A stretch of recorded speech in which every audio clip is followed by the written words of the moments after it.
Assalamualaikum warahmatullahi wabarakatuh. Pertama-tama marilah kita panjatkan puji syukur kehadirat Allah Subhanahu wa Ta'ala, dan tak lupa sholawat serta salam kita curahkan kepada junjungan kita, yaitu Nabi Muhammad SAW. Yang terhormat Bapak Aris Eko Cahyono MPD selaku dosen pengampu pada mata kuliah Sosiologi Pendidikan. Sebelumnya, izinkan kami memperkenalkan diri kami terlebih dahulu. Kami dari kelompok 3 yang beranggotakan saya Radiatul Aisyah dan rekan saya Heldarma Midian. Di video pembelajaran ini kami akan membahas materi Sosiologi Pendidikan yang berjudul Landasan Sosiologi. Baiklah, langsung saja kita simak video berikut ini.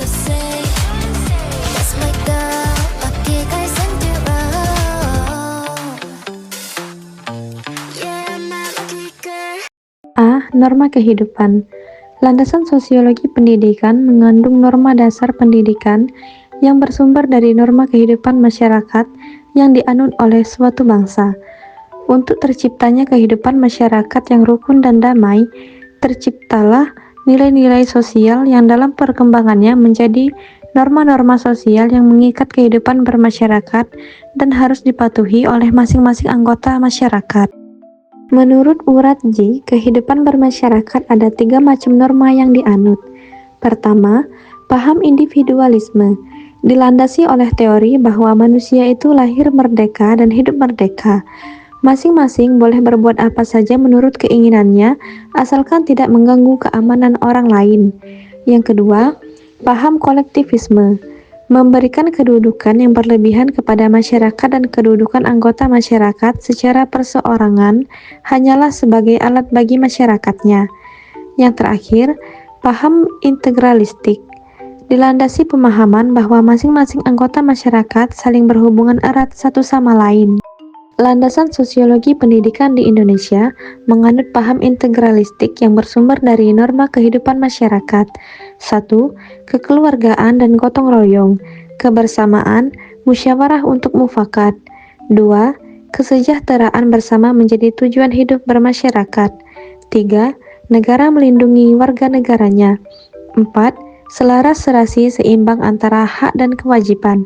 Oleh karena itu, pendidikan di Indonesia tidak hanya meningkatkan kualitas manusia secara orang per orang, melainkan juga kualitas struktur masyarakatnya juga. B.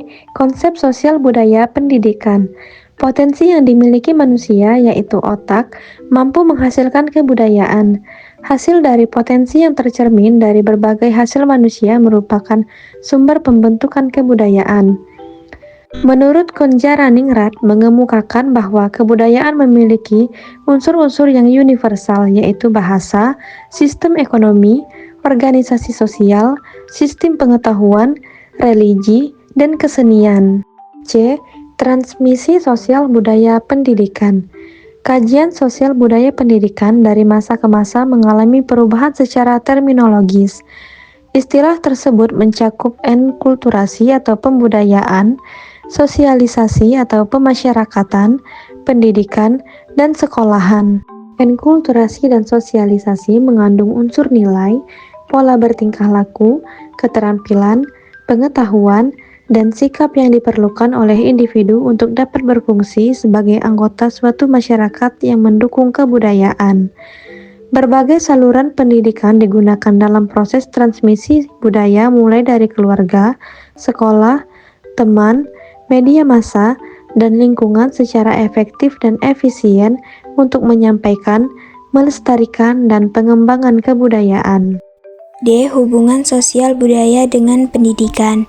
Kebudayaan dan pendidikan memiliki hubungan timbal balik, sebab kebudayaan dapat dilestarikan dan dikembangkan dengan jalan mewariskan kebudayaan dari generasi ke generasi penerus dengan jalan pendidikan baik secara informal maupun formal. Menurut pendapat Kartono, tahun 1977, unsur budaya yang harus diikutsertakan dalam kebijakan pendidikan nasional adalah sebagai berikut. 1. Asas pandangan hidup secara regional dan lokal. 2. Dasar operasional bagi penentuan kegiatan mendidik. 3. Dasar materialisasi bagi penentuan kurikulum atau muatan lokal. 4.